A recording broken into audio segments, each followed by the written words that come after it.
Bendecidos a todos los hermanos, bienvenidos aquí a Raíces de la Fe. Soy el pastor Gabriel Galán y les doy la bienvenida a Raíces de la Fe, una quejilá mesiánica que se agrada en observar la Torá, seguir los pasos de Mashiach Yeshua y obviamente de regocijarnos en el santo día de Shabbat. ¿Cuándo dicen amén? Shabbat Shalom entonces a todos ustedes. Estamos gozosos de estar acá compartiendo en este último día de Pesaj o de panes sin levadura.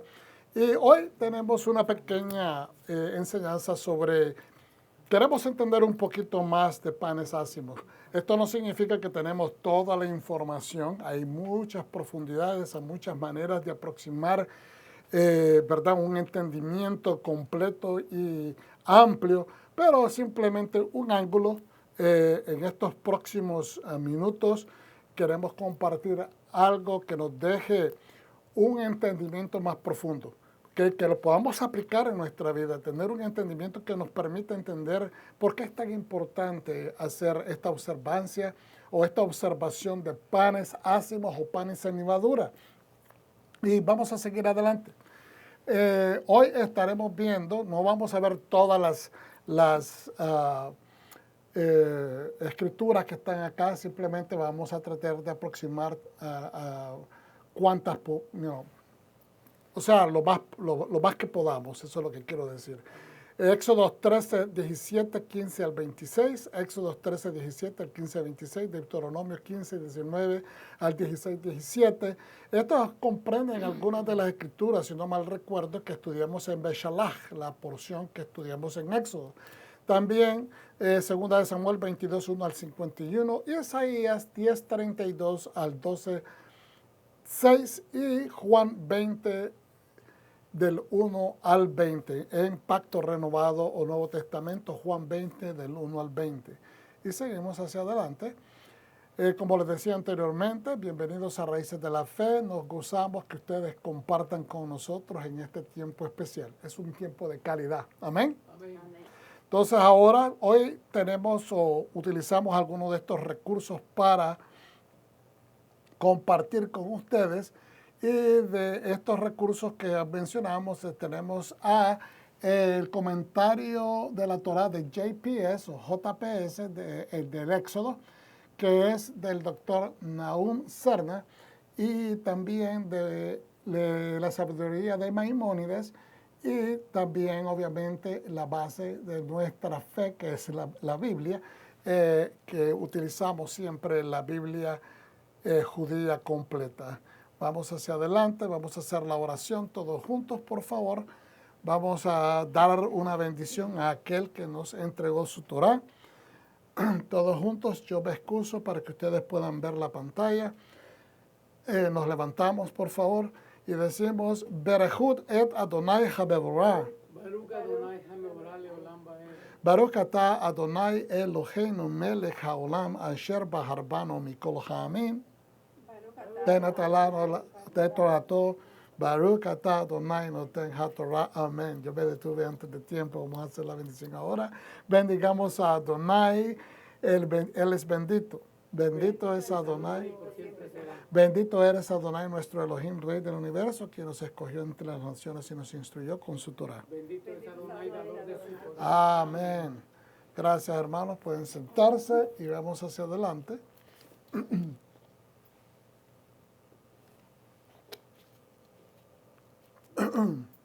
Éxodo 13, 17, la porción que estamos tratando de cubrir va hasta el 15, 26. Esto es comprendiendo el último día de Pesaj, o los últimos 2 días de Pesaj, lectura correspondiente a Beshalach, como les dije anteriormente. Estamos en el capítulo 13, verso 17, y dice, después de que Faraón dejó ir al pueblo. Esto es como un repaso, ¿ok? Después que Faraón dejó ir al pueblo, Dios no los guió por el camino que atraviesa la tierra de los Filistín o filisteos, porque estaba cerca. Es decir, Dios decidió no llevar al pueblo por ese camino, porque prácticamente los iba a poner en contacto directo. Iban a tener que pasar por tierra de los filisteos. Y el pueblo filisteo era un pueblo aguerrido, un pueblo inclusive que no iba a gustar mucho de que un pueblo tan grande pasara por su nación tan cercana, porque eso podría presentar un escenario de guerra. Podrían ellos pensar que ellos venían a atacarlo. Ellos podrían haber recibido información de que el pueblo gigante que salió de Egipto venía avanzando por el desierto y podrían haberlos estado esperando. ¿Por qué digo eso que podrían? Porque estas son posibilidades. Muchas veces pensamos que porque estaban en la antigüedad y que dilataba la información de llegar, no debemos de desechar el entendimiento de que habían caravanas todos los días caminando, transitando esos caminos. Habían caravanas de vendedores, de gente que transitaba, de gente viajera, familias que se mudaban de lugares y todos ocupaban estos caminos que se le llaman caminos reales, caminos principales. Entonces, Dios los iba a llevar por ese camino, pero de repente dijo no. ¿Okay? Porque estaban cerca. Es decir, este camino estaba demasiado cerca a la región de los filisteos, lo que hoy se entiende que es la región de Gaza. ¿Okay? Dios pensó que el pueblo, al ver la guerra, podría cambiar de opinión y regresar a Egipto, que se iban a amedrentar. Ellos salieron con muchas cosas, o sea, salieron surtidos de todo, de Egipto. Inclusive pudieron haber llevado hasta herramientas de guerra, pudieron haber llevado espadas, lanzas, lo que sea, ¿ok? Materiales para hacer, para desarrollar o confeccionar armamento. Pero el asunto es que ellos no estaban preparados para guerra. Y eso es importante entender, porque cuando uno lee esto, dice, ¿pero por qué? 2,5 millones de personas, digamos, los efectivos que eventualmente se iban a contar, que no se habían contado todavía para este tiempo, en el momento que están saliendo de Egipto, iban a ser 600,000. Entonces, ellos pudieron haber dicho, bueno, podemos pelear, pero no estaban preparados. ¿Okay? Más bien, dice el verso 18, Dios condujo al pueblo por un camino indirecto a través del desierto junto al mar, el mar de Suf, que eso, la palabra mar es yam en hebreo y suf significa de juncos, ¿okay? Un mar de juncales. ¿Por qué? Porque había muchos arbustos de este tipo de juncos del cual se podían fabricar los papiros de la antigüedad. Era una hierba de que crecía bien alta, como una especie de manera, no necesariamente una espiga, pero a manera de espiga crecían altamente, ¿verdad? Unos juncos, unas como especie de cañas, y ese papel, se procesaba, estas hierbas, y de ahí se sacaban lo que nosotros conocemos como papiro, de donde se sacaba este papel antiguo para escribir. También conocemos que el mar de Suf se le llama el Mar Rojo modernamente. El pueblo de Israel subió de la tierra de Egipto completamente armado. Ese completamente armado no significa, como lo dije hace un momento, de que salieron a nivel militar armados, sino que venían surtidos de todo, pero no estaban preparados. Esa es la razón por la cual se menciona, que ellos estaban surtidos, pero no estaban preparados. Moisés tomó consigo los huesos de Joseph, y esto es importante, por eso está en verde, que le pongamos atención a este detalle, ¿ok?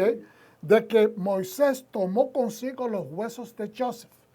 Pues Joseph había hecho jurar al pueblo de Israel cuando dijo, Dios ciertamente se acordará de ustedes y deben llevar mis huesos con ustedes lejos de aquí. ¿Ok? Es decir, Joseph, 400 años antes de este momento que está sucediendo, que Moisés está liderando al pueblo a salir de Egipto, 400 años antes, Joseph le pide a la gente de su pueblo de ese momento que por favor no se olviden de él, que seguramente Dios los va a visitar, los va a traer los va a liberar, los va a sacar de Egipto, pero que no se olviden de él, que se lleven sus huesos, que se lleven su tumba, en otras palabras, fuera de Egipto.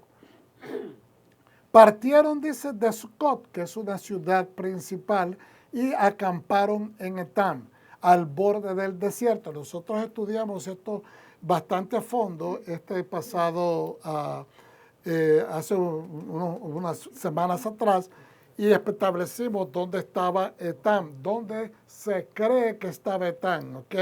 Al borde del desierto. Esto que dice el borde del desierto nos deja entender que habían como una especie de una señal de limítrofe, ¿ok? Porque nos dice al borde del desierto. Eso no necesariamente significa donde termina el desierto, como muchas personas han, en mi opinión, malinterpretado. Yo no estoy diciendo de ninguna manera que yo tengo la interpretación correcta, pero en la manera como yo lo leo, lo entiendo, es que al borde del desierto es donde oficialmente comienza el desierto. Valga hacer esta aclaración de que esa área de Egipto está en el desierto. Lo que pasa es que como es una área poblada o sobrepoblada en ese tiempo, es decir, hay ciudades, hay desarrollo, hay construcciones, hay carreteras, hay gente, hay pueblo, hay viviendas, entonces se entiende que al salir de Egipto, pues aunque esa ciudad, por ejemplo, Sucot, está en medio del desierto, pues el hecho de que es una urbe construida en medio del desierto, pues lo hace sentir como que no está en el desierto. No sé si me doy a entender. Vamos a ponerlo de esta manera. Hay muchas áreas desérticas en el estado de Texas. Y en medio de esos lugares desérticos, y cuando digo desértico no necesariamente que tengan que haber dunas de arena y todas estas cosas, pero desértico, bastante árido, seco, soleado, caliente. Pero como hay un pueblo en medio de ese lugar, pues dentro de ese pueblo no es desierto. Pero una vez que usted sale de ese pueblo, se encuentra con el desierto. Pues lo que está marcando esta escritura es que está diciendo, ¿okay?, de que partieron de Sucot y acamparon en Etán. Etán es una área y ahorita vamos a desglosar un poquito más adelante este nombre, ¿okay?, pero dice al borde del desierto. No es donde termina el desierto, sino donde comienza el desierto. Es decir, no hay población, está completamente en el desierto. Entonces, el Señor iba delante de ellos durante el día en una columna de nube para guiarlos por el camino. Y por la noche en una columna de fuego para alumbrarlos. Así podían viajar tanto de día como de noche. Ni la columna de nube de día, ni la columna de fuego de noche se apartaron de delante del pueblo. Esto nos da una especie de proyección de que debemos de meditarla, porque esto nos deja saber que el Eterno, tu Padre Celestial, ¿okay?, no importa el desierto que estés cruzando, no importa la dificultad que estés viviendo, no importa la tribulación de monetaria, tribulación de falta de armonía en tu familia, quizás la carencia de trabajo, la carencia económica, en una situación más personal, la salud tuya puede estar afectada, pero no importa, en medio de ese desierto, cualquier tipo de desierto que estés pasando, mira que la fidelidad de Dios está tanto de día como de noche. Cuando hablamos de que hay una fidelidad de Dios en nuestra vida, hermanos, ¿okay?, significa que usted ya ha cruzado el camino, ya cruzó de la parte de su desierto, la parte donde usted no tenía a Dios, no reconocía a Dios, no había aceptado a Dios como su Dios que lo guía, su Dios verdadero, el Dios que tiene salvación para usted, ¿ok? Pero usted tomó ese paso. En el caso de nosotros que somos mesiánicos, hemos aceptado el hecho de que Yeshua, el Mesías, es el enviado de parte del Eterno para traernos vida eterna, para traernos la restauración de nuestras vidas y llevarnos de regreso digamos, al corazón del Padre, ¿ok? Porque nadie va al Padre si no es a través de la puerta que se llama Yeshua HaMashiach. Él es la puerta. Entonces, al juramentar nosotros a través de Yeshua, nosotros estamos haciendo una vuelta de 180 grados y estamos atravesando a través de esa puerta para llegar al Padre. Entonces, cuando decimos de que hay una fidelidad de parte del Padre es porque ya nosotros también hemos decidido adoptar a Abba como nuestro papá, como nuestro Padre, como nuestro Dios, como nuestro Redentor, como nuestro escudo. Por lo tanto, Dios nos dice, si ustedes hacen mi voluntad, ahora yo voy a ser su Dios y ustedes van a ser mi pueblo. Pero el pueblo tiene que tomar esa decisión. Entonces, mi punto que estoy tratando de hacer es que esa fidelidad que yo le estoy invitando a que observen en esta parte de la Escritura, es sencilla, porque dice de que no se apartaba Dios, iba en una nube de día y una columna de fuego de noche, una columna de nube de día y un pilar de fuego por la noche. Es decir, nunca abandonó al pueblo. ¿Por qué? Porque hay una convicción verdadera, transparente de convenio de parte del Padre que Él no va a romper. Y a veces nosotros nos podemos sentir en este ámbito desértico, a veces nos podemos sentir abandonados, a veces nos podemos sentir que no tenemos tal vez a Dios alrededor nuestro, que dónde está Dios, ¿ok? Pero ahí está Él. Tenemos que tener esa convicción, tenemos que entender que si usted hizo ese pacto, usted está guardando la Torah, usted está siguiendo las pisadas del Mesías, Yeshua, usted tiene esa promesa y se tiene que agarrar de esa verdad, porque esa verdad es mucho más profunda a veces de lo que usted piensa. El problema es que no se puede activar a menos que usted crea, porque para el que cree todo es posible. Amén. Para el que cree todo es posible. Amén. Entonces dice, miren el Salmo 30 es lo que dice, cántico para la dedicación de la casa.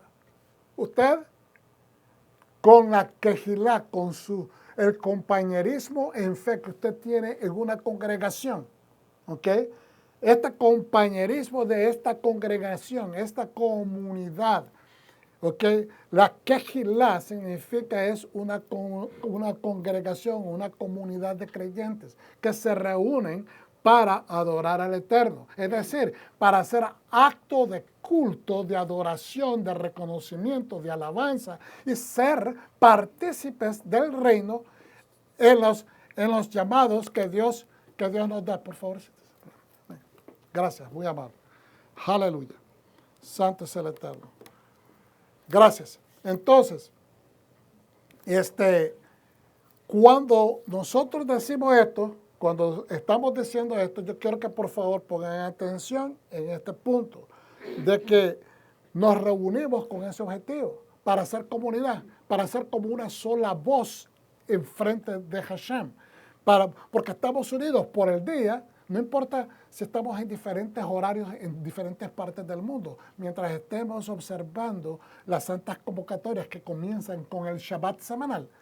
Y en este caso, hoy también es una doble bendición, porque es el Shabbat semanal y es también el último día de Pesaj, de panes sin levadura. Entonces, es una santa convocatoria. Entonces, hay una doble bendición establecida en esto, porque estamos obedeciendo, ¿ok?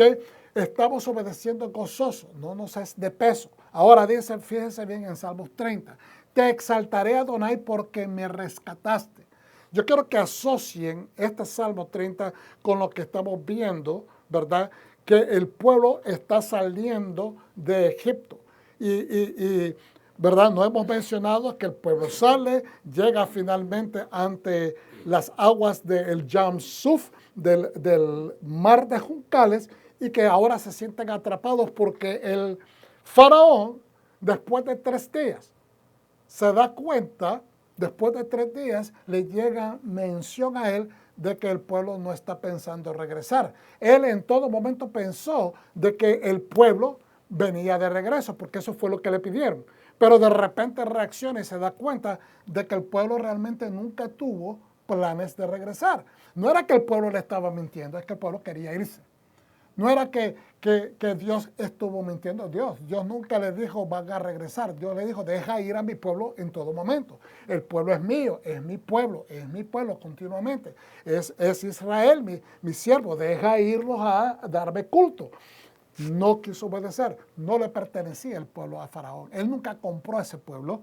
Él no tenía por qué adueñarse de un pueblo que no era. Entonces, fíjense bien, al llegar ante las aguas del Yam Suf, del mar de Juncales o el mar rojo, ellos se sienten atrapados, porque ahora viene el faraón detrás de ellos a atraparlo. Entonces se sienten sin escapatoria. Entonces asocian esto que dice el Salmo 30, ¿verdad? Simplemente porque lo que dice, te exaltaré, Adonai, porque me rescataste.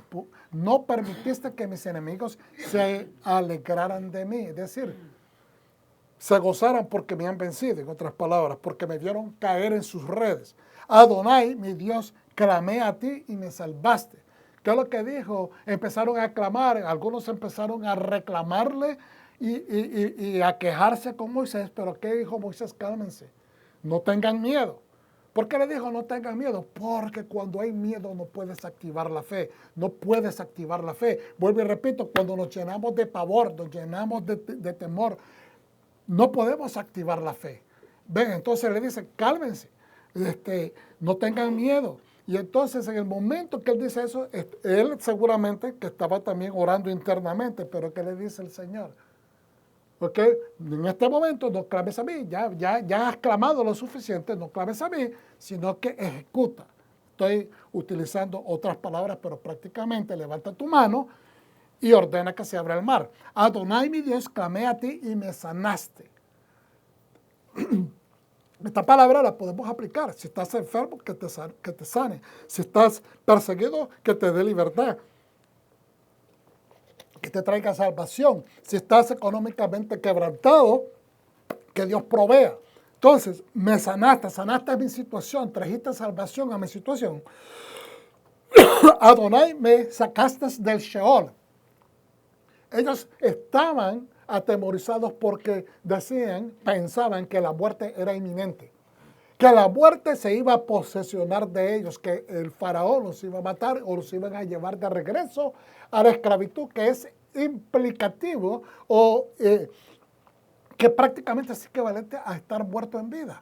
Entonces, Adonai, me sacaste del Sheol, me mantuviste con vida cuando me hundía en la fosa. La fosa nos habla de una cárcel, nos habla de estar confinado. La fosa nos habla de 4 paredes sin poder salir. Eso es exactamente lo que era la esclavitud por 210, 220 años ellos estuvieron en esa situación en Egipto. Por los primeros 210 estuvieron bien, pero después cuando los hicieron esclavos estuvieron en una fosa. Canten alabanzas a Adonai, ustedes sus fieles. Los fieles, los que reconocen a Adonai, los que reconocen de sus bendiciones, los que reconocen de su salvación, los que tienen relación con el Eterno, son los que pueden cantarle a Él, son los que pueden hablar de sus proezas en sus canciones. Canten ustedes sus fieles, porque su ira es momentánea, pero su favor dura toda la vida. Y miren lo que dice a lo último. Las lágrimas pueden durar toda la noche.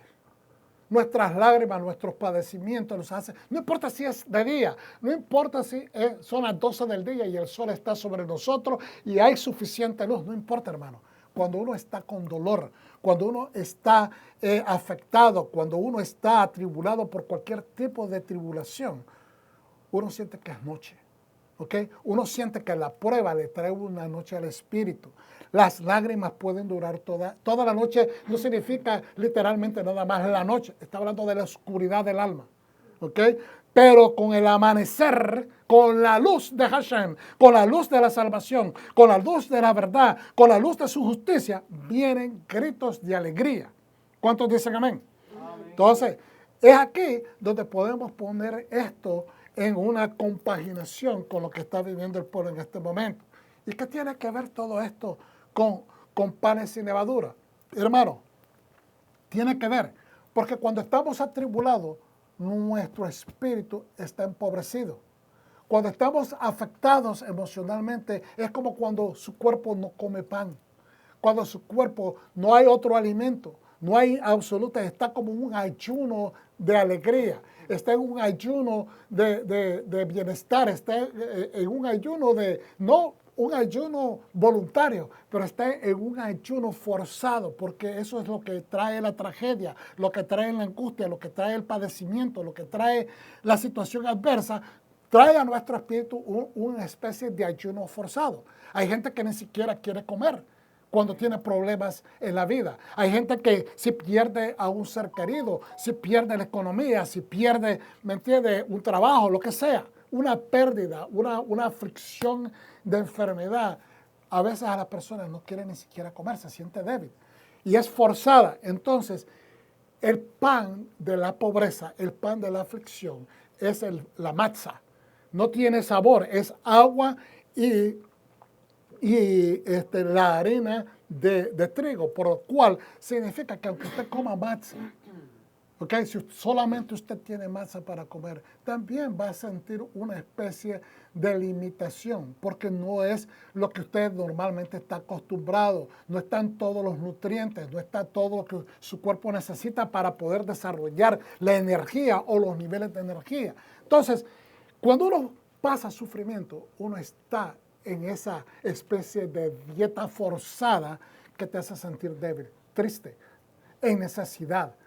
Pues cuando comemos matzah, lo que Dios está haciendo no es castigar al pueblo. No es como muchas personas dicen, pues eso es para el pueblo judío, eso es para que ellos conmemoren sus fiestas. No, es que no son las fiestas judías, son las fiestas de Hashem, son las fiestas de Yahweh nuestro Señor, nuestro Creador. Y Él mismo lo establece de esta manera.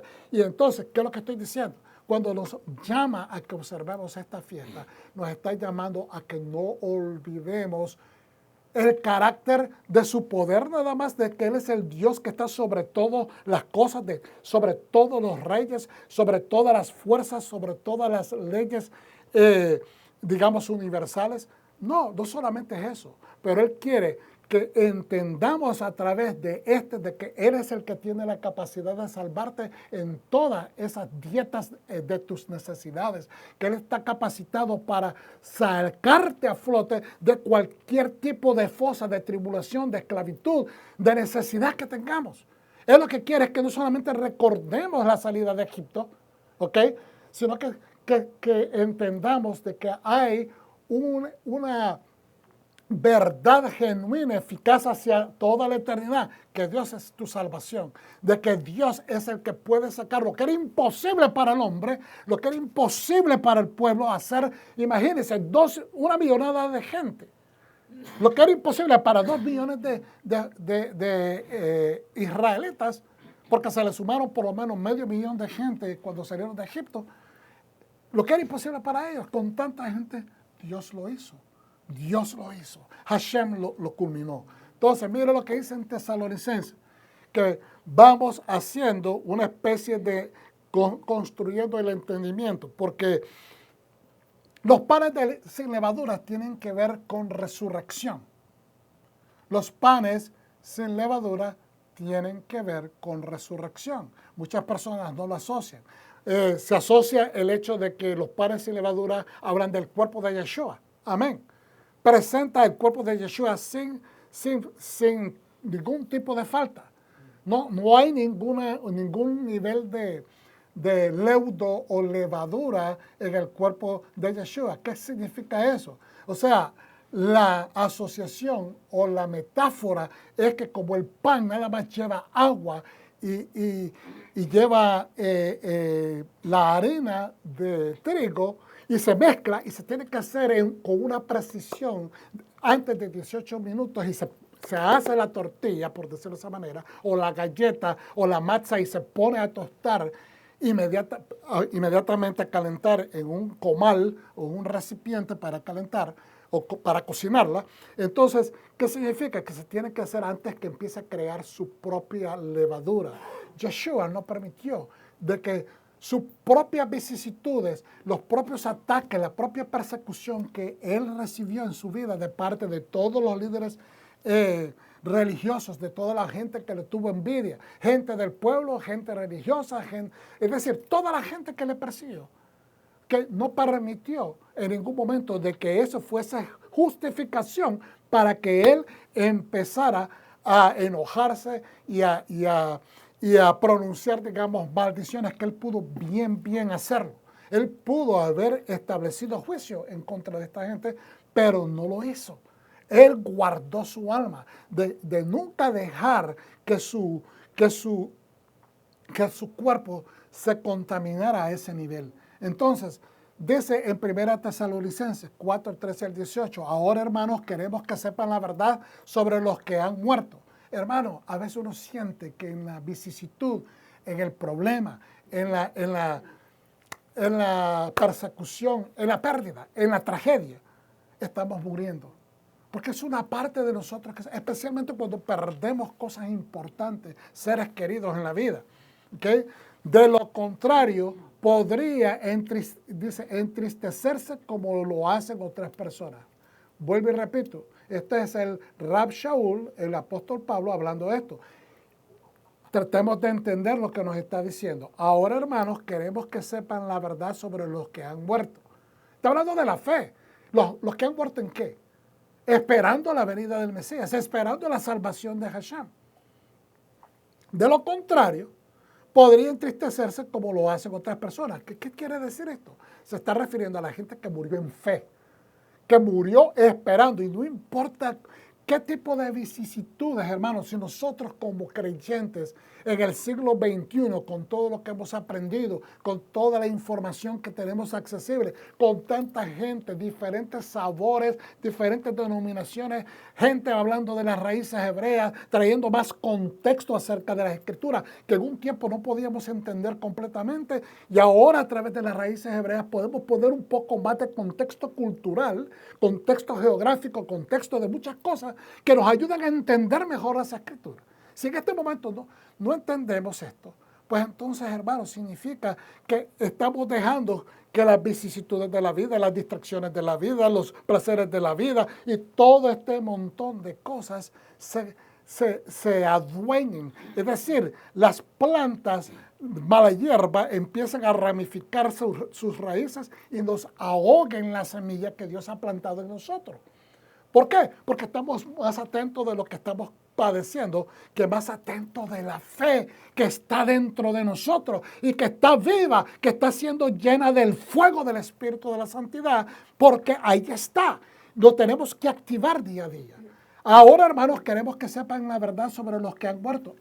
Y en ese paréntesis, los que murieron esperando en la fe que viniera el Mesías.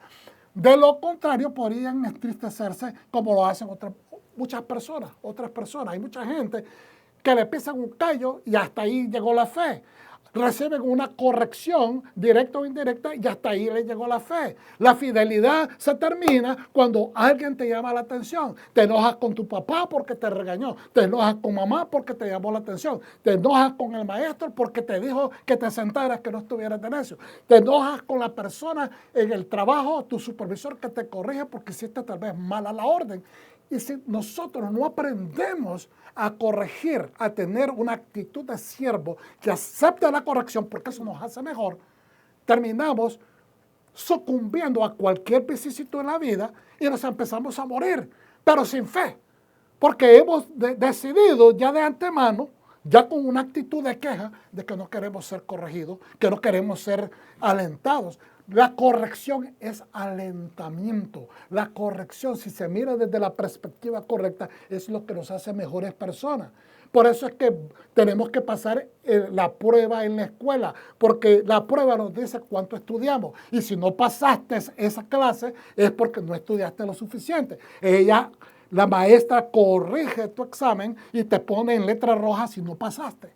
Y entonces ahora algunas veces te dan oportunidad para que corrijas, otras veces no. Pero el punto es que hagamos el trabajo en el momento que se requiere para que no tengamos los embates negativos en la vida. Verso 14, que no tienen nada que esperar. como otras personas que no tienen nada que esperar. Como una persona que tiene fe.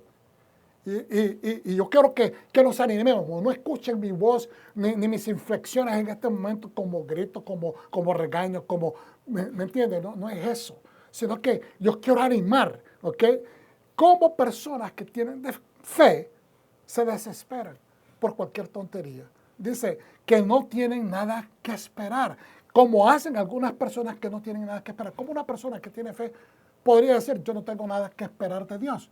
Entonces, ¿dónde está la fe? Si yo ya bajo los brazos y dice usted, pues no sé, aquí estoy como Dios quiere. No podemos tomar esa actitud. Aquí estoy. Y eso es un dicho en todos los países latinoamericanos. Amén. Amén. Inclusive en los Estados Unidos, donde se habla español. ¿Ok? ¿Cómo estás? Aquí como Dios quiere. No, Dios quiere que estés bien. No podemos atribuirle ese tipo de ¿cómo se dice? De atributos al Señor.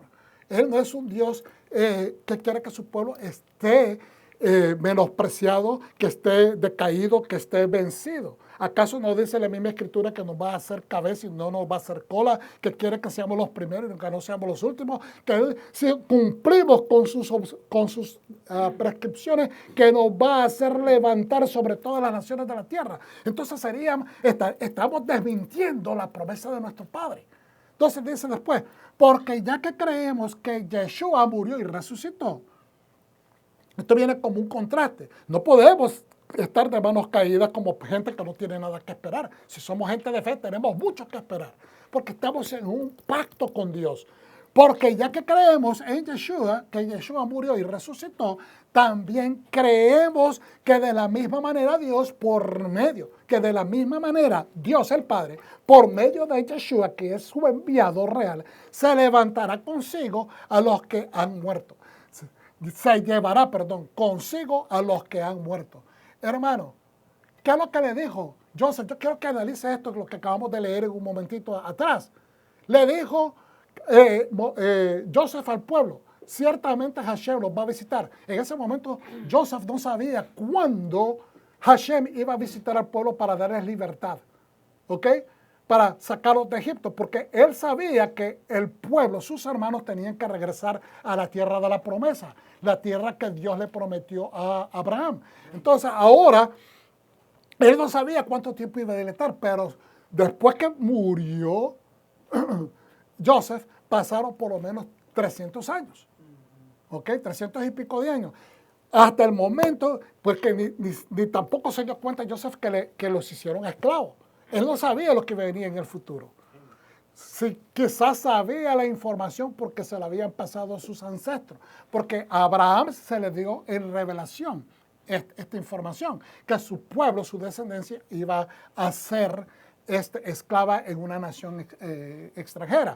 Pero ahora, él le dice, por favor, no me dejen aquí, llévenme. Eso nos hace ver, nos da una especie de insight, se dice, nos da una visión de lo que es la resurrección. Porque, ¿qué es lo que hace Moshe, que representa al Mesías? Moshe es el Mesías de su tiempo. Y entonces, ¿qué sucede? De que él dice que mientras el pueblo se va a recoger,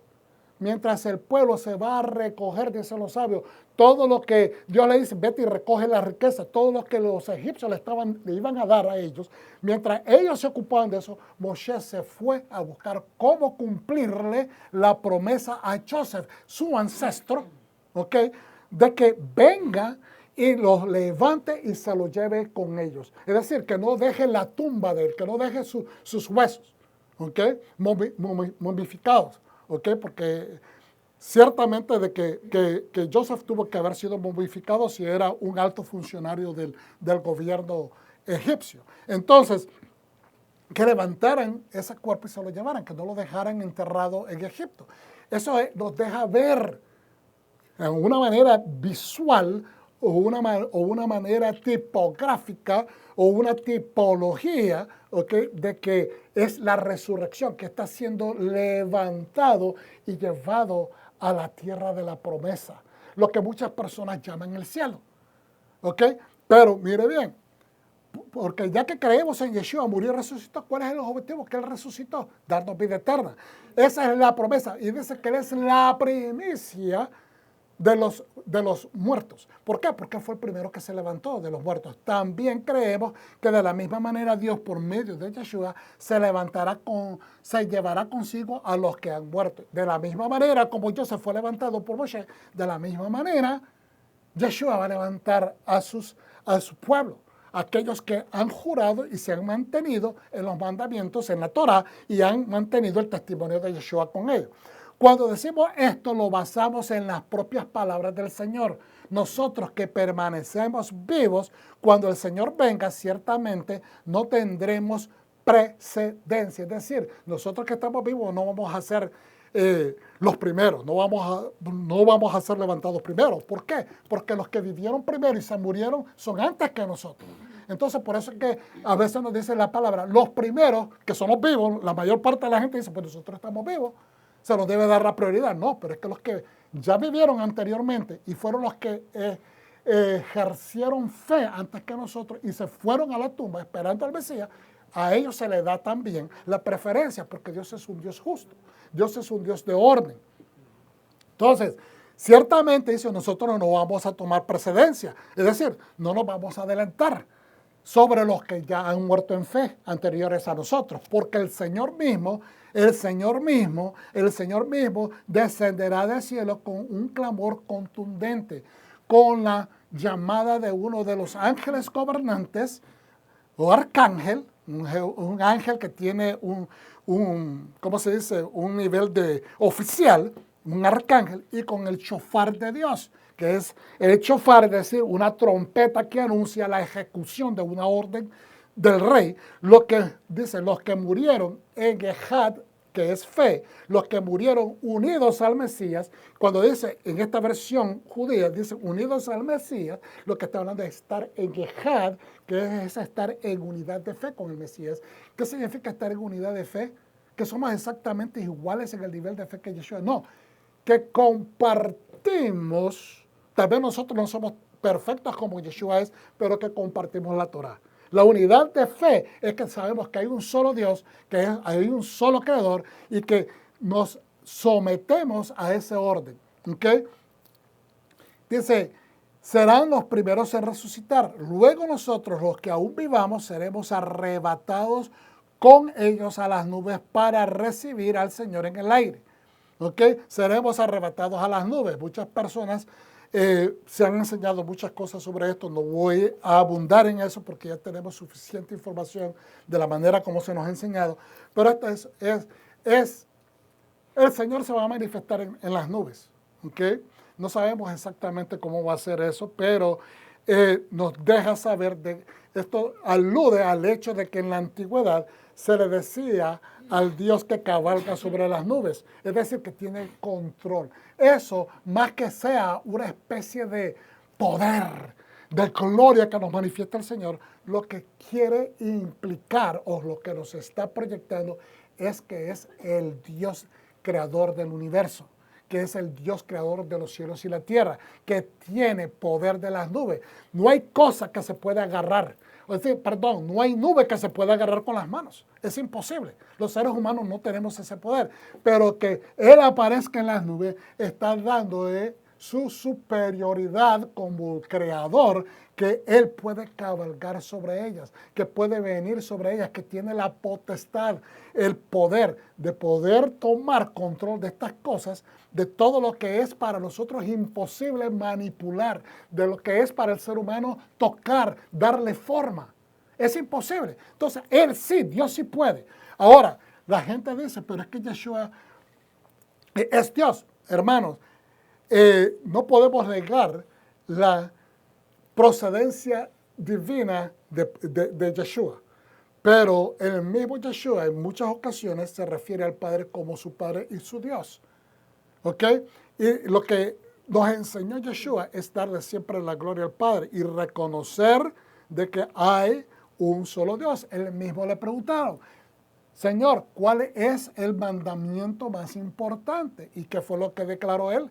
La misma oración que todo judío, que hoy todo judeo mesiánico, judeo cristiano, conocedores de la Torá, que han regresado a la Torá, saben que eso no es simplemente una declaración aislada, sino que dijo, Shema Israel, Adonai Eloheinu, Adonai Echad. Escucha Israel, el Señor tu Dios, el Señor uno, es Él. Entonces, eso nos debe de dejar, bien claro. No nos debe de dejar duda, especialmente que está saliendo de la boca del Mesías. Ahora, dice, luego nosotros, los que aún vivimos, seremos arrebatados con ellos en las nubes para recibir al Señor en el aire. Y así siempre estaremos con el Señor. De esa manera, porque Él dijo, yo quiero que ustedes estén conmigo donde yo voy a estar. Ahora, aquí que dice, así que anímense unos a otros con estas palabras. Nosotros, anímense con esta promesa. Anímense porque esto es verdad. Anímense porque esto es lo que mantiene tu fe. Te va a mantener tu fe en alto. Cada vez que te vengan tribulaciones, cada vez que te sientas enfermo, cada vez que te sientas que no puedes, que se te limita, que hay estorbos en tus planes, recuerda que hay una promesa que es mucho más poderosa y trascendente de lo que estás viendo. Dios está contigo, Dios está con vos, Dios está con usted, Dios está con todos nosotros. ¿Cuántos dicen amén? Amén, amén. Mire, vamos a ver un poquito de esto en el contexto de panes sin levadura, porque la gente dice, bueno, que esto, ¿cómo lo conecta usted, pastor, a los panes sin levadura? ¿Cómo los conecto? ¿Ok? ¿Se mira bien? Bien. Entonces, ¿cómo lo conectamos?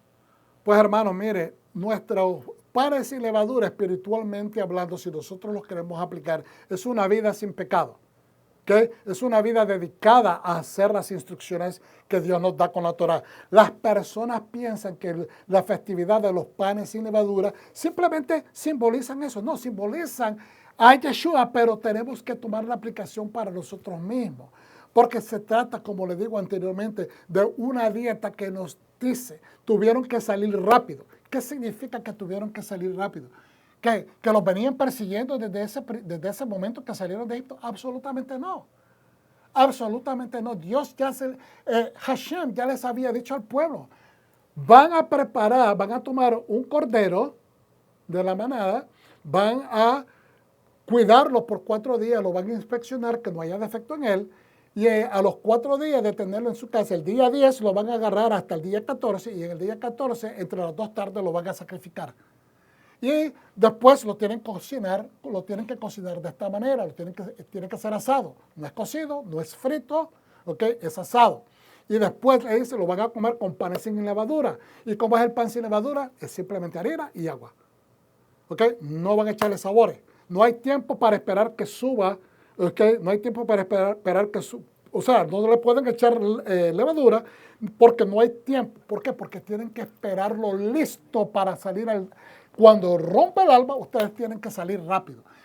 La precisión, el apuro no era de que los estaban apurando. O muchas piensan de que simplemente el hecho de que el mismo Egipto los va a sacar a empujones. Sí, prácticamente casi a empujones los sacaron porque cuando recibieron el último juicio, sus hijos primeros se murieron. Los hijos primeros se murieron. Entonces eso les trajo tanto dolor que dijeron, no queremos continuar sufriendo a manos de este Dios verdadero de los hebreos, y entonces vamos a sacarlos. Es mejor que salgan, que se vayan.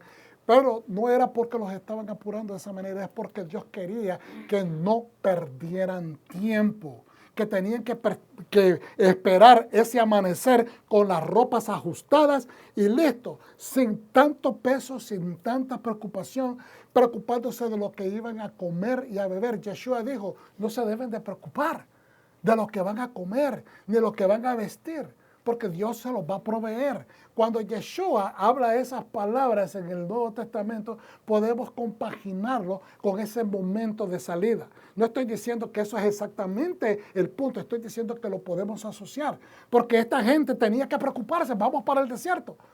Tenemos que preocuparnos por agua, tenemos que preocuparnos por lo que vamos a ponernos encima, tenemos que preocuparnos por la comida que vamos a comer, vamos para el desierto.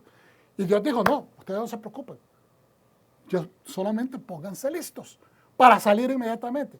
Eso era, es decir, Dios quería que tomaran prisa porque no tenían que darle tiempo, era una cuestión de tiempo. ¿Y qué lo que hicieron ellos? Los panes sin levadura nos habla de la instrucción. Y la instrucción dice, esto es lo que vas a hacer, con limitaciones vas a crear este pan porque representa tu esclavitud, para que te acuerdes que Dios te dio de comer, aún con ese pan sin sabores, sin una nutrición específica. Esto Dios los mantuvo con vida durante esos primeros días en el desierto. Ahora dice, así que anímense unos a otros, decía el 1 Tesalonicenses 4, 13 al 18, con estas palabras. Quiero que nos animemos con estas palabras, porque hay una promesa. Dios no se olvida de las promesas. Nosotros nos olvidamos. ¿Cuántos dicen amén? Amén. Los seres humanos nos olvidamos de nuestras promesas, hermanos. Pero Dios no. La salida de Egipto tipifica entonces la muerte. Amén. Dios los estaba trayendo de vida. Miren, se habla de Passover. Ok, que la muerte pasó sobre las casas donde se salpicó de sangre los barcos de las puertas. Eso implica pacto, implica de que obedecieron la instrucción de Hashem. Implica que en esa casa se está guardando todo lo que dijo Hashem. La Torah que recibieron, la instrucción que recibieron. Entonces, pero eso no significa que la muerte no pasó cerca de ellos, ¿estamos entendiendo? Pasó sobre sus casas, entendamos. Sus casas pasaron a ser como una especie de teiba, pasaron a ser una especie de ¿qué? De arca que los protegió. Pero las aguas del caos, las aguas de la muerte, que está representado, tipificado en el ángel de la muerte, va a pasar sobre la casa sin tocar a los que han cumplido con el pacto. ¿Ok? Entonces, significa que la muerte estuvo sobre de ellos, pero no los tocó a ellos. La salida de Egipto tipifica la muerte y la liberación al amanecer. Tipifica la resurrección. Es decir, salieron vivos al salir de sus casas en la mañana porque cumplieron todo lo que Dios les dijo. Los que les quede de comida, quémenlo. Los que les quede del cordero, quémenlo. Tenían que cumplir ese requisito también. Entonces, eso tipifica la resurrección, porque no desobedecieron. A Yeshua lo tenemos que aceptar completo, con sus enseñanzas de amor, con sus enseñanzas de estructura, con sus enseñanzas de obediencia, con sus enseñanzas de fidelidad y con sus enseñanzas fuertes de corrección. Ese es el Yeshua completo que debemos de aceptar. Y si no lo podemos a veces comer, tenemos que consumirlo en el altar de fuego, que en esto nos quiere dar a entender. No es que pues yo no puedo aceptar esa parte, entonces yo no me la como y lo pongo en el altar de fuego. No, eso es lo que estoy tratando de decir. Que lo queme el fuego del Espíritu. No, mi hermano. Lo que estoy tratando de decirte, pueblo del Eterno, es que ese fuego es el propio fuego de tu altar. A veces no vas a entender por qué Dios te trae un zarandeo. A veces no queremos entender por qué nos viene una especie de juicio o una especie de regaño o una especie de corrección fuerte. Pero a veces tenemos que aceptar dentro de este fuego interno que es nuestra propia existencia, nuestra vida, tenemos que aceptar, madurar, que a veces somos culpables de nuestro propio vituperio. A veces somos culpables de traer sufrimientos a nuestra vida. A veces nosotros somos los que causamos estas situaciones. A veces no perdonamos y eso nos trae aún más consecuencias. Entonces, tenemos que aceptar. Tenemos que comer el cordero completo. Y hermano, el cordero se comió no para quitar el pecado del mundo. El cordero no se come para quitar todo el pecado del mundo. El cordero se aplica para que nosotros podamos recibir a través de él, la puerta se abre para que retornemos al Eterno. Porque, hermano, de nada sirve de que usted reciba el cordero, el sacrificio del cordero, la sangre del cordero, la promesa del cordero que vienen a través del cordero de Dios, que quita el pecado del mundo, si su corazón no quiere quitarse el pecado del mundo. De nada sirve de que yo profese, Yeshua me salvó. Yeshua se sangró en la cruz para darme una vida eterna, pero no quiero cambiar, no quiero cambiar mi forma de vida, no quiero trastornar mi caminar, porque ya estoy acostumbrado a hacer lo mismo y sigo pensando lo mismo, sigo haciendo lo mismo, sigo hablando lo mismo. Entonces no hay arrepentimiento, de nada sirve. Aquí lo que está hablando es que está el sacrificio, pero una vez que agarras y comes de ese sacrificio, ¿ok? Tienes que pagar el propio sacrificio vivo tuyo de tu aplicación a la voluntad del Eterno, que es su Torah. No hay activación de sangre sin la aplicación de la Torah. Lo siento mucho. No hay salvación y no hay sangre que te limpie si no hemos dado ese paso de transformación interna. Y la transformación no es un botón que Dios nos toca, es una decisión diaria de permanecer en la voluntad, de permanecer en obediencia. ¿Cuántos dicen amén? Amén. La salida de Egipto tipifica la muerte. Hermano, salir de Egipto es salir del mundo. Tipifica que te moriste a las cosas del mundo. Y la liberación es al amanecer. El amanecer de acá, la luz del mundo que es Yeshua el Mesías. Porque tipifica la resurrección. Estar en Yeshua significa que vives, que cambiaste la muerte, las acciones de la muerte por las acciones de vida, las acciones de luz. Aleluya. Baruch Hashem. Las aguas del Mar Rojo quedan allí. Y están enterrando a todos aquellos que se consideraron, ellos mismos se autodenominaron enemigos del pueblo de Dios, lo cual significa que si son enemigos de los hijos de Dios, se convierten en enemigos del mismo Dios de la creación.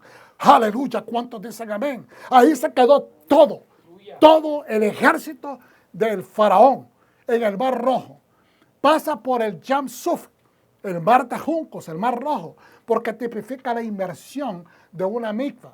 Así como todo el mundo fue inmerso en las aguas del diluvio y solamente flotando en todo este planeta lleno de agua.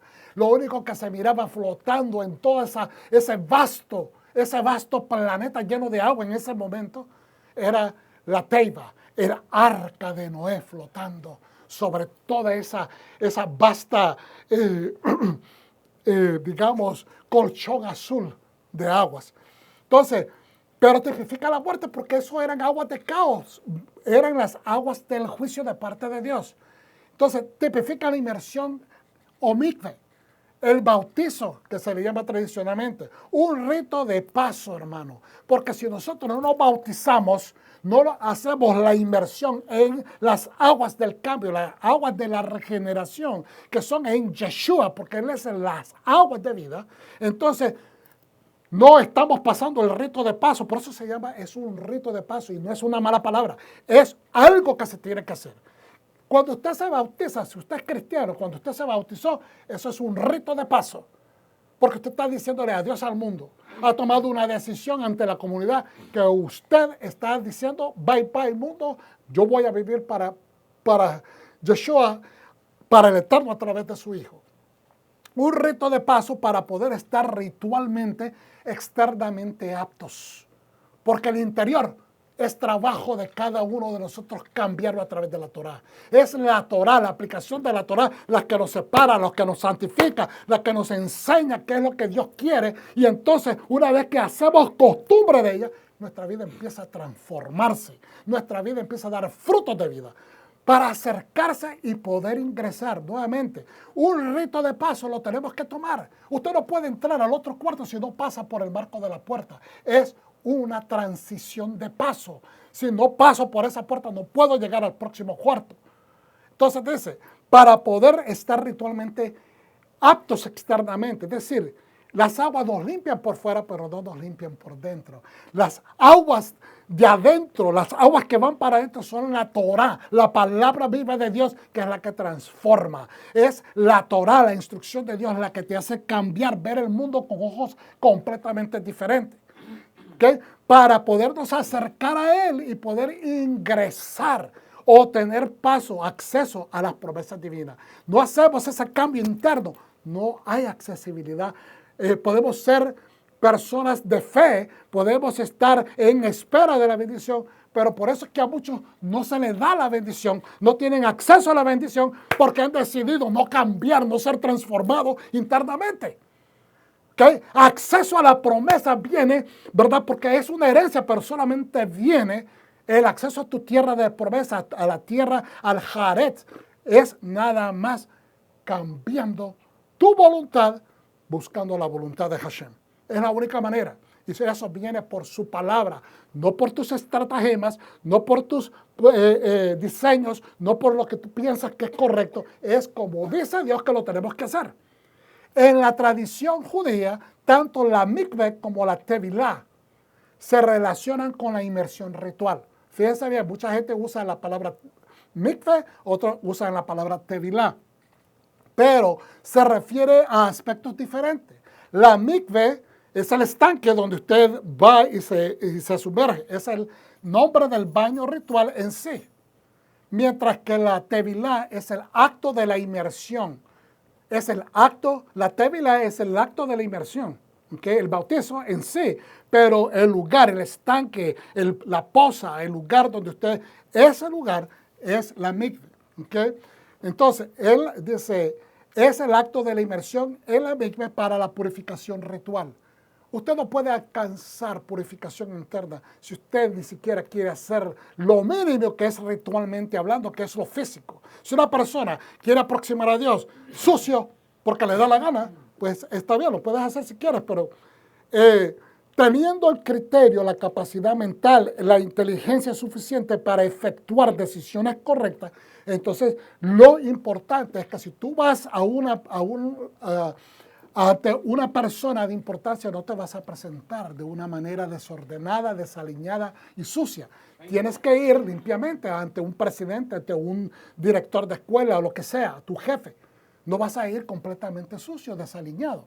La mikveh es una piscina o cuerpo de agua dedicado a la tevilá. Ahora, Dios hizo en el principio la división de las aguas de arriba, hermano, con las aguas de abajo. ¿Por qué? Porque Él quería hacer división en las cosas espirituales de las cosas físicas o materiales. Y eso también, separación de la luz de las tinieblas. Dios ahogó al ejército del faraón, a sus carruajes y caballos. ¿Por qué? Porque no tenían pacto con Él, porque estaban persiguiendo a su pueblo que Él había elegido y porque al hacer eso se convierten automáticamente en enemigos del Eterno. ¿Cuántos dicen amén? Amén. No tenían parte en el reino de los justos. No tenían parte en el reino de los justos. Y hay muchas personas hablando el vernáculo de la iglesia, hablando el vernáculo de la Kehilá, de las raíces hebreas, pero no han transformado su vida. Por lo tanto, pueden estar ahí físicamente, pero internamente están desconectados. No tienen parte en el reino de los justos porque no han cambiado y transformado su forma de pensar. Can I have, please, the connector because I'm losing battery. Can I have the, please, real quick, Donnie. Thank you. I'm sorry. I have to. And you did it 1 hour. Yeah. You did 1 hour. Okay. Aleluya. Denle un aplauso al Eterno si estamos aprendiendo algo. Aleluya. Entonces usted dirá, ¿y esto qué tiene que ver con pares sin levadura? Pues tiene que ver. Vivir una vida de fe no es fácil. Es vivir una vida que es un pan sin levadura. Nuestra vida debe ser comparada con un pan sin levadura. Es decir, la vida de la fe. Y la gente muchas veces hace estas comparaciones. En el mundo de hoy dice, es que la gente religiosa son desabridas. No se divierten, no tienen alegría, no celebran nada. Eso no es cierto. Podrán haber personas así, pero nosotros celebramos la vida. Nosotros creo de que lo que muchas veces se toma como una celebración de vida es una mala interpretación de lo que realmente Dios quiere para nosotros. Claro que tenemos que celebrar la vida. La persona que no celebra la vida empieza a morirse internamente. Tenemos que celebrar la vida, hermano. Pero no necesariamente en borrachera, en desorden, haciendo cosas indebidas, injustas, cometiendo fechorías, digamos, sexuales y cosas por el estilo. No, hermano. Eso es muy diferente. Es una perspectiva diferente. Entonces, la vida de fe tiene que ser una vida como pan sin levadura. Tiene exactamente lo que necesita. Porque mire, tener el trigo, muchas veces usamos todas estas metáforas y todas las parábolas que existen en el Pacto Renovado, Nuevo Testamento, lo que dice Yeshua, que nos comparando el trigo con las espigas de mala hierba, etcétera, etcétera, y que él dice, no las arranques, déjalas crecer. Vamos a tener vicisitudes en el mundo. Va a haber gente que no es compatible con la manera que nosotros creemos, como nosotros vivimos, como nosotros seguimos la fe. Y ellos van a traer vituperación, van a traer persecución, van a traer cosas que uno no está, o sea, no lo hacen sentir bien a uno. Pero hermano, no podemos cortar nosotros a esa mala hierba porque le toca a Hashem cortarla. En el momento que Él diga, que el momento que Él decida, dice, porque de esa manera, si nosotros tratamos de hacer esas cosas, esos cortes, nosotros estamos arriesgándonos cortarnos a nosotros mismos. Porque Dios es misericordioso y Él va a dar misericordia a quien Él decida dar misericordia. Pero la vida de fe es una vida de pan sin levadura. Es decir, que no adoptamos la manera de vivir de otras personas, pero eso no significa que no gozamos la vida, que no disfrutamos la vida, que no celebramos la vida. Aquí tengo un mapa, ahorita voy a regresar a él más adelante porque esto lo estudiamos recientemente. Miren lo que dice en Deuteronomio 15, 19, 16, 12. Todos los primogénitos machos de tu ganado y de tu rebaño los apartarás para Adonai tu Dios. No harás ningún trabajo con el primogénito de tu ganado, ni trasquilarás el primogénito de una oveja. Cada año tú y tu casa lo comerán en presencia de Adonai tu Dios, en el lugar que Adonai escoja. Pero si tiene algún defecto, que si es cojo o ciego o tiene alguna otra clase de falta, no lo sacrificarás a Adonai tu Dios, sino que lo comerás en tu propiedad, tanto el impuro, la persona que es, ¿verdad?, de pacto, que está bien, pero que aunque no sea de pacto, que no haya, que no siga la Torah, pero es parte del pueblo, no sé si me explico. Un judío puede ser observante, pero hay un judío que a veces no son observantes, pero que dice que es parte del pueblo, tanto el impuro como el impío pueden comerlo, como la gacela o el ciervo, o el animal impuro como el impío puede comer eso. Es decir, estos animales que se pueden comer, que son kosher, el impuro o el limpio lo puede comer, perdón. ¿Okay? Pero no comerá su sangre, sino derramarla en la tierra como agua. Esto es una observación que hace el Señor para que el pueblo se dé cuenta, ¿verdad?, de que hay ciertas cosas que Él está prescribiendo en referencia a lo que Él considera, esto es santo, esto es de esta manera, lo tienes que seguir como te lo estoy prescribiendo. Pero hay ciertas carnes que puedes comer que son kosher, que no son de las que se ponen en el altar de los sacrificios, que también son kosher, que los puedes comer. Puede comerlo el impío, puede comerlo también el puro, pero no son carnes consagradas al Señor, que tienen un aspecto de santidad o que pasan a ser santas, que porque están cumpliendo algo espiritual. Ahora, Deuteronomio capítulo 16, 1 al 12. ¿Qué tiene que ver con esto, con los panes sin levadura? Que tenemos comidas que tienen levadura.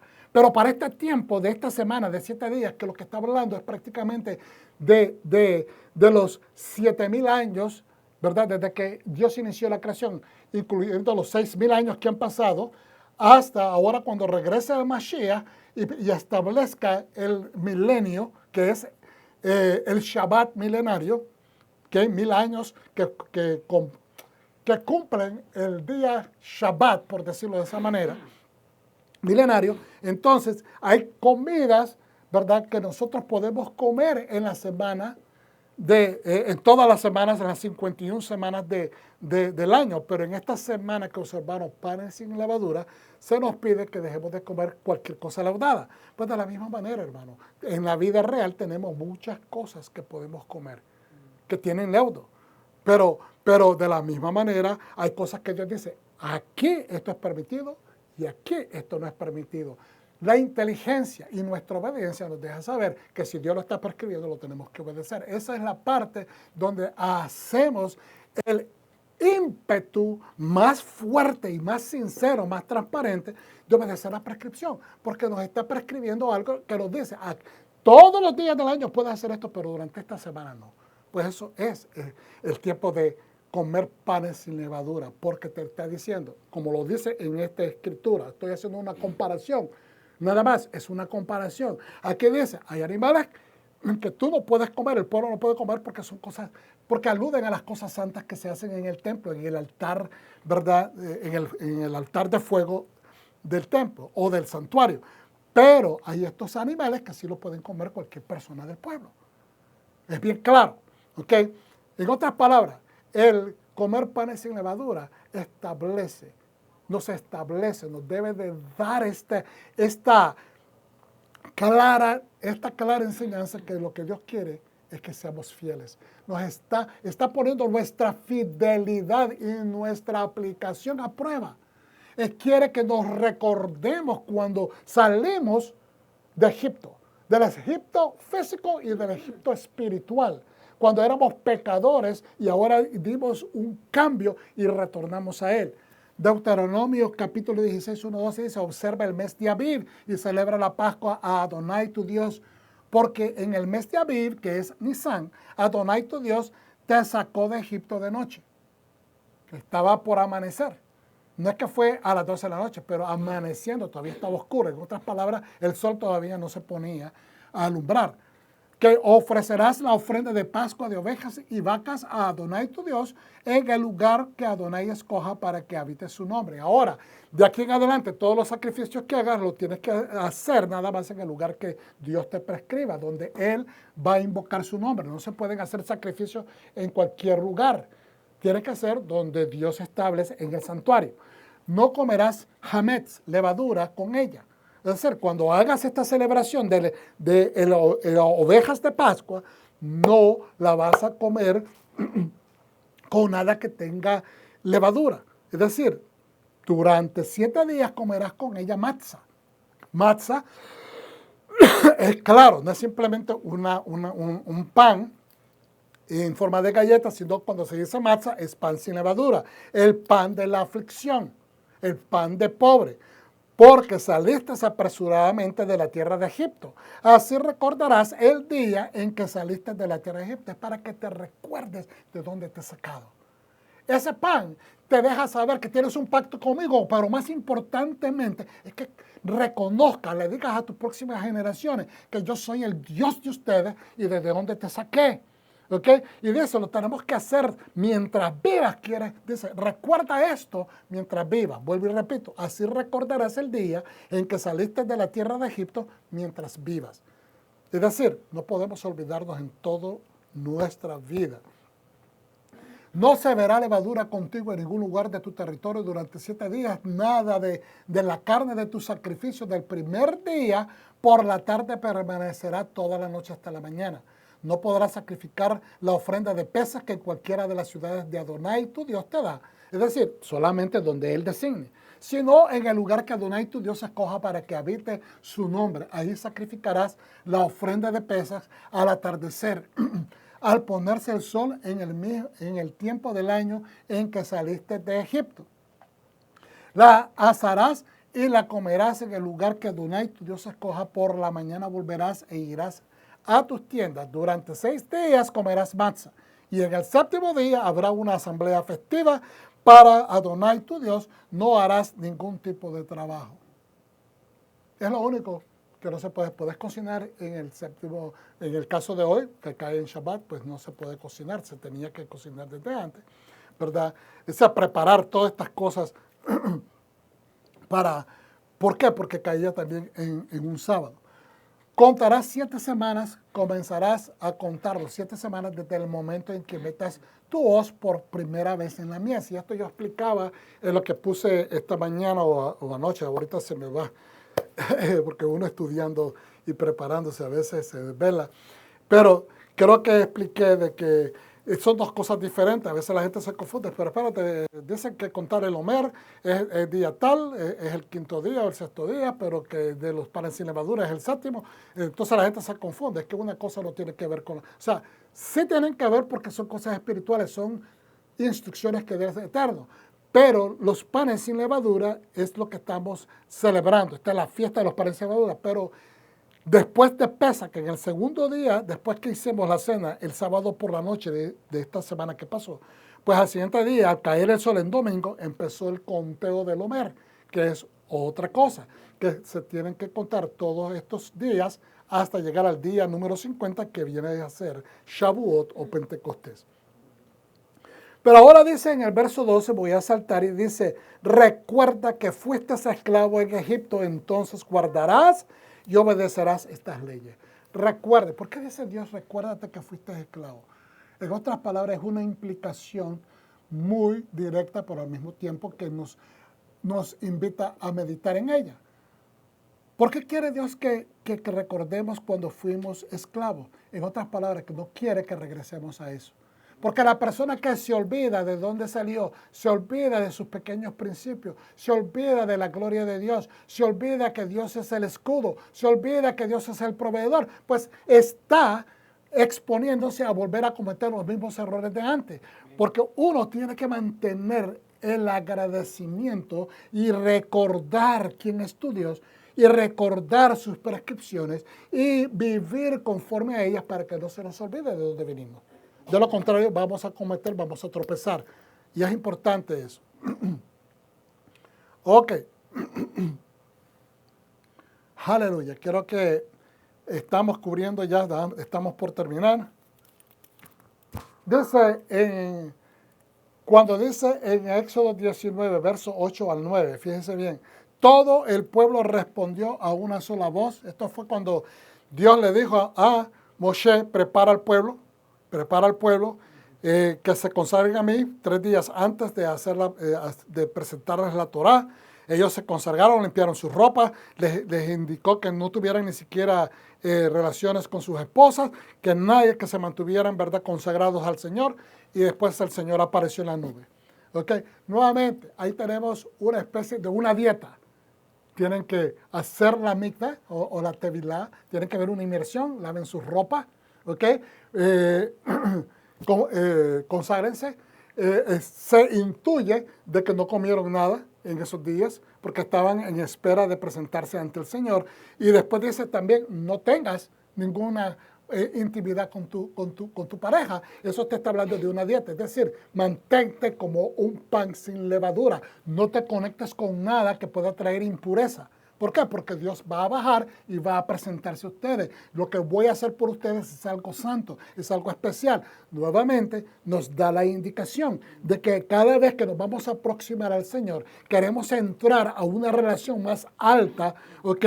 Para poder entrar a esa relación más alta, de más envergadura espiritual con Hashem, tenemos que cumplir los requisitos mínimos, hermanos, que son los rituales de transición, los rituales que Dios establece para que llenemos los requisitos mínimos de limpieza ritual para que podamos acceder a esa presencia. Entonces, ¿qué dice? Todo el pueblo respondió a una sola, haremos todo lo que Adonai diga. Moisés comunicó las palabras del pueblo a Adonai. Y Hashem dijo a Moisés, mira, yo vengo a ti en una nube espesa para que el pueblo oiga cuando yo hable contigo y también para que confíen en ti para siempre. ¿Por qué hizo eso el Señor? Dios quería que el pueblo entendiera que Él estaba hablando directamente con el hombre de Dios que Él había elegido. Además, dice en Hebreos 7:23, del 8 al 6, solamente vamos a leer algunos versículos. Además, los Kohanim actuales son numerosos porque la muerte les pide continuar en el cargo. O sea, Tenían que elegirse muchos sacerdotes en el santuario porque todos tenían que trabajar. Y la muerte a veces venía sobre uno y entonces lo tenía que ser sucedido por el otro, ¿verdad?, que le sobrevivía. Porque la muerte les impide continuar con ese cargo. Pero como vive para siempre, hablando ahora de Yeshua, el Mesías, que es el sacerdote celestial, su posición como Cohen no pasa a otra persona. Y entonces yo explicaba esto la semana pasada, que el Cohen Gadol, el sumo sacerdote, es el sumo sacerdote hasta que muere. No importa si llega a los 90 años, no importa si llegó a los 120 y tantos años como Aarón, que era mayor que Moshe, ¿okay? 120 y tantos años, no importa si vivía más. Hasta cuando le llega la muerte, esa persona continúa siendo el sumo sacerdote, lo que habla de la eternidad de la posición. Lo que alude eso de que eres sumo sacerdote hasta que dejes de vivir, está aludiendo a que la posición tiene envergadura eterna en el aspecto celestial. Ahora, pero como vive para siempre, ahora refiriéndose a Yeshua, su posición como Cohen, como sacerdote, y en esto debemos de entender que es el sumo sacerdote, no pasa a otras personas. Porque los otros sacerdotes regulares, que no tenían que ver con la familia de Aarón, ¿okay?, en el caso del sacerdocio terrenal, no podían recibir la transferencia de esa autoridad. Tenían que ser nada más por la casa de Aarón. Pues de la misma manera, del orden de Melquisedec, Yeshua, siendo el Hijo del Eterno, el Shaliach real, el enviado real, nada más fue nombrado, y como él no tiene una vida caduca, sino que vive para siempre, entonces para siempre su posición. Y dice, y en consecuencia, por lo tanto, es totalmente capaz de liberar a quienes se acercan a Dios a través de él mismo, ya que vive para siempre y por lo tanto puede interceder, puede ayudar a expiar eternamente por ellos, por aquellos que llegan a creer en él para llegar al Padre. Acuérdense, mucha gente confunde este concepto y no entiendo por qué. Yeshua vino a redimirnos, pero no nos vino a redimir simplemente para venir a él. Venimos a él para que entremos por medio de él y vayamos al Padre. La misión de Yeshua es ser la puerta para que nos rescate del mundo y pasemos este marco de transición que tenemos que pasar, que él es la puerta, ¿okay?, para poder llegar al Padre. Porque el Padre quiere la relación con su creación, con la humanidad que él creó. Él quiere restaurar la humanidad que por su voluntariosa decisión, ¿okay?, la humanidad dejó de estar en su presencia por desobedecer la Torah. Entonces ahora, este es el tipo de Cohen Gadol que satisface nuestra necesidad. Él es el que puede nuestra necesidad eterna, santo, sin maldad, sin mancha, apartado de los pecados y elevado por encima de los cielos. Pan sin levadura. No tiene ninguna otra cosa. Es completamente sin pecado, sin maldad, sin mancha. Es santo, es apartado. ¿Ok? ¿Para qué? Para poder ser efectivo para con los pecadores y elevado por encima de los cielos. Aún, dice, uno que no tiene las necesidades diarias como los seres humanos, como los demás Kohanim Gedolim, como los sumos sacerdotes humanos, de ofrecer sacrificios primeros por sus propios pecados para poder después ayudar a expiar a los otros. Ellos tenían que purificar ellos su familia, purificarse ellos, purificar el templo, ¿ok? Para poder después empezar a expiar por los demás. ¿Por qué? Porque ellos tenían en su capacidad humana también pecan sus propios pecados y solo después por los del pueblo. Nuevamente repito, uno refiriéndose a Yeshua, que no tiene la necesidad diaria como los demás somos sacerdotes de ofrecer sacrificios primero por sus propios pecados y solo después por los del pueblo, porque ofreció un solo sacrificio una vez por todas, ofreciéndose a sí mismo. Porque la Torá designa como sumos sacerdotes, Kohanim Gedolim, a hombres que tienen debilidad. Pero el texto que habla del juramento escrito después de la Torá, el juramento escrito después de la Torá designa a un hijo. Fíjense bien lo que está hablando aquí en Hebreos, el escritor de Hebreos. designa a un hijo que ha sido llevado a la meta para siempre.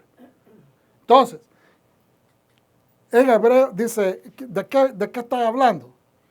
¿Okay? Entonces dice en el 8, 1 al 6, este es el punto central de lo que hemos estado diciendo. Tenemos precisamente el mismo Cohen Gadol que se ha descrito, que se nos ha descrito en estas escrituras que está hablando, pero no nos dicen dónde, pero nos dice que hay unas escrituras que nos llevan ahí. ¿Ok? Entonces, tenemos precisamente el mismo Cohen Gadol, el sumo sacerdote, que se ha descrito en estas escrituras, y él se sienta a la diestra de la Hakedullah en el cielo, del poder que es el Padre. Cuando en las escrituras hebreas dice la Hakedullah, el poder, ¿ok? En el cielo se refiere al Padre. Entonces, ahora vamos a ver acá, porque creo que es importante describir estas escrituras. Mire lo que dice el Salmo 2, que es eso a lo que se está refiriendo. Esa escritura en hebreo se está refiriendo a estas escrituras, porque dice que después que se dio la Torah, hay otras escrituras que hablan de esto. Entonces se está refiriendo no a la Torah, sino a los escritos que vinieron después, en este caso los Salmos. Porque dice, ¿por qué se alborotan las naciones y los pueblos y murmuran en vano? Los reyes de la tierra se alzan y sus líderes conspiran juntos contra Adonai y su ungido. Hay muchos reyes que vinieron a conocer de Yeshua, se arrepintieron e hicieron cosas buenas para que el pueblo recibiera también el conocimiento de Yeshua y de Dios. Pero hay muchos que utilizaron la religión como manera para manipular a los pueblos. ¿Ok?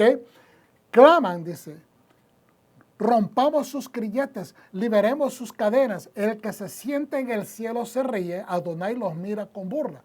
Porque toda esta gente piensa que están engañando a Dios, pero Dios sabe todas sus trampas. Luego, en su ira, los reprende, los aterroriza con su furia. Yo mismo he puesto, ¿qué es lo que está hablando acá? Es Adonai ahora. Primero está dando la descripción el profeta, pero ahora en primera voz está hablando como que es el mismo Dios. Yo mismo he puesto a mi rey en Sión, mi monte santo. Este es el profeta, ¿verdad? El escritor el salmista está profetizando, dice, proclamaré, dice, el decreto. Adonai me dijo, tú eres mi hijo, yo me convertí en tu padre. En otras versiones dice, yo te he concebido como hijo. ¿Qué es lo que significa eso? Que en ese momento es que lo está creando, no. Hoy me convertí en tu padre. Cuando el rey nombraba al que iba a ser, en inglés se dice heir, el heredero al trono, ¿okay? Esa persona ya puede ser un familiar, puede ser un designado, un noble de su pueblo, porque si no tenía hijo el rey, tenía que buscar a alguien que representara para que hubiera un legado o un hijo de él. Por eso es que miramos tanto en la historia como en las películas históricas, miramos que los reyes están siempre buscando a un hijo, que quieren que las esposas tengan un hijo primero, que sea varón, para que herede la corona. Entonces, aquí no es que Dios está en ese momento, ¿cómo se dice?, teniendo a Yeshua, haciendo a Yeshua, nada. Lo que está hablando es que en el momento que Él lo asigna, ve a la tierra. Cuando Él lo está designando como el enviado, en ese momento lo está nombrando con un nombre real. Tú eres mi hijo. El ser el hijo del rey es un título nobiliario en la antigüedad, que se reconocía que había toda autoridad en ese hijo, igualmente que el mismo padre, el mismo rey se la había otorgado. Entonces dice, proclamaré el decreto. ¿Qué decreto? Voy a dejarle saber al mundo lo que Dios me ha mandado a hacer. Y Yeshua lo hizo en muchas ocasiones. Adonai me dijo, tú eres mi hijo, hoy me convertí en tu padre. Pídeme y haré de las naciones tu herencia. Te voy a heredar las naciones. El mundo entero será tu posesión. Los quebrantarás con vara de hierro, los destrozarás como una vasija de barro. En las palabras que son repetidas en Isaías 11. Por tanto, reyes, sean sabios.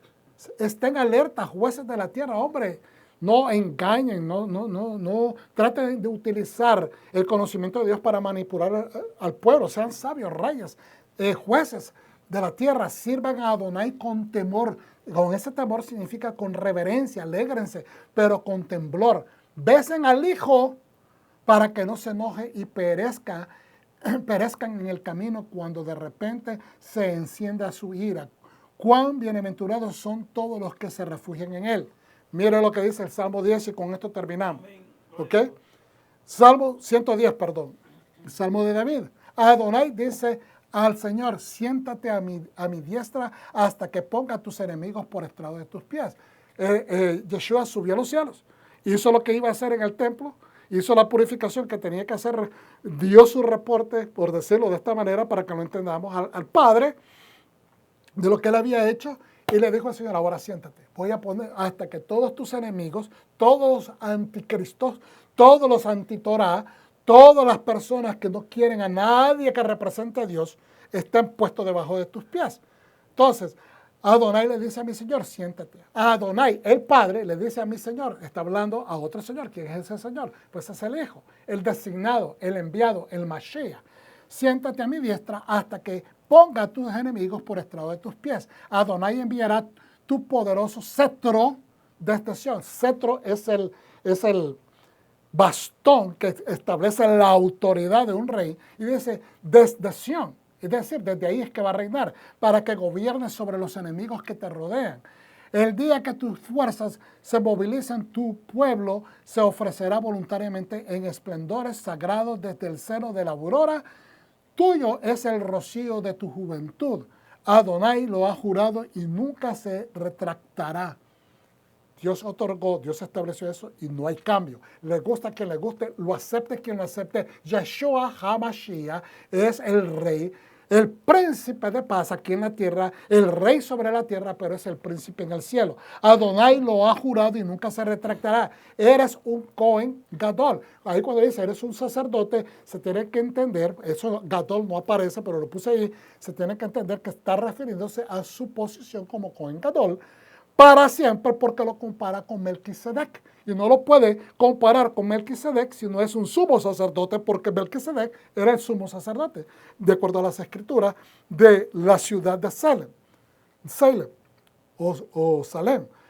Adonai a tu diestra quebrantará reyes en el día de su ira, juzgará entre las naciones llenándolas de cadáveres, quebrantará cabezas en un extenso territorio, beberá de un arroyo mientras sigue su camino, por eso mantendrá la cabeza en alto.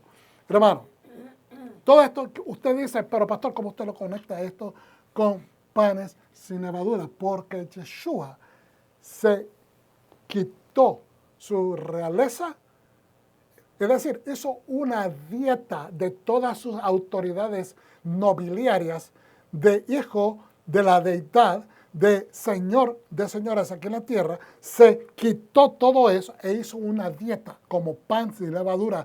Se vistió de una pobreza y de humildad, no de pobreza como que aquellos que interpretan pobreza, que no tiene dónde caerse muerto, que no tiene que comer ni nada, porque ya miramos a través de la escritura que Dios proveyó para todo. Dios proveyó para todo. O sea que eso no es cuestión de duda, es cuestión de que entendamos lo que la escritura nos quiere decir. Pero el punto también es que si ustedes miran estas sandalias, y esto no estoy diciendo que Yeshua usaba sandalias de estas son unas sandalias egipcias. En la antigüedad, los faraones, los reyes de la antigüedad, no solamente en Egipto, pero los reyes de Mesopotamia, en los estrados que tenían bajo sus pies, ponían estas inscripciones o estos dibujos de sus enemigos, porque eso significaba que ellos durante su reino iban a poner a esos enemigos debajo de sus pies. Y se ha estudiado y se ha entendido que también en las sandalias de los faraones se hacían estos trabajos artísticos que prácticamente aludían a los enemigos de Egipto y particularmente de esos pueblos que eran enemigos de ese faraón durante su vida y que él juró que ellos iban a estar debajo de sus pies, tanto en el estrado como en sus sandalias. Y esto es lo que estamos tratando de decir, que esto tiene que ver, se conecta con la manera de pensar en la antigüedad, con la manera de cómo se decían las cosas en la antigüedad, y por eso David hace alusión a esto interpretando o proyectando la profecía de que Dios va a poner al Mesías y que Él también va a hacer que los enemigos del Mesías, porque si son enemigos del Mesías, son enemigos del Eterno.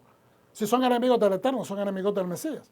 Eso lo hemos visto. Hay gente que se ha considerado enemigos del pueblo judío, pero también son enemigos del pueblo de Yeshua HaMashiach en las naciones. Es decir, todo lo que representa los valores del Dios de Israel, del Dios de Abraham, de Isaac y de Jacob, eso representa enemistad para la gente de las naciones. Yo espero de que nosotros entendamos que las fiestas de Hamatzot, la fiesta de los panes ácimos, hermanos, no es simplemente privarse de no comer lo que nos gusta, es simplemente la aplicación, que amarremos nuestro pensamiento de cómo debemos de hacer nosotros para ganarle a nuestra tendencia, a nuestra carne, de querer siempre nada más lo mejor, lo más rico, lo que nos conviene, sino que también estemos dispuestos a pasar un poquito de dieta de las cosas que nos apetecen, para demostrar nuestra fidelidad al Eterno y ayudarnos a pasar esos portales de transición y podamos alcanzar su voluntad.